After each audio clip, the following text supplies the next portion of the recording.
Hello friends, അപ്പോൾ നമ്മുടെ ഇന്നത്തെ വീഡിയോ ഒരു കുക്കിംഗ് വീഡിയോ ആയിട്ടാണ്.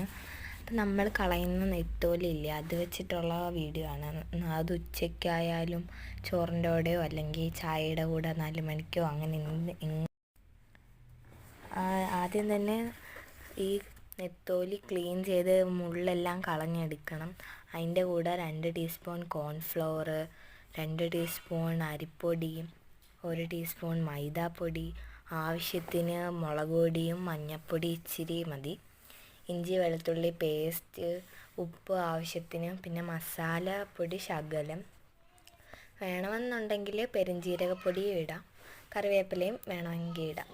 സോസുമായിട്ട് കഴിക്കാൻ നല്ല ടേസ്റ്റാണ്. മീൻ ചാറ് പോലും കൂട്ടാത്ത ഞാനാണ് ഇത് പെറുക്കി തിന്നുന്നത്. അത്ര ടേസ്റ്റിയാണ്, ക്രഞ്ചിയാണ്. എല്ലാവരും ഒന്ന് ട്രൈ ചെയ്ത് നോക്കുക, എന്നിട്ട് കമൻറ്റ് ബോക്സിൽ അറിയിക്കുക. ടാറ്റാ.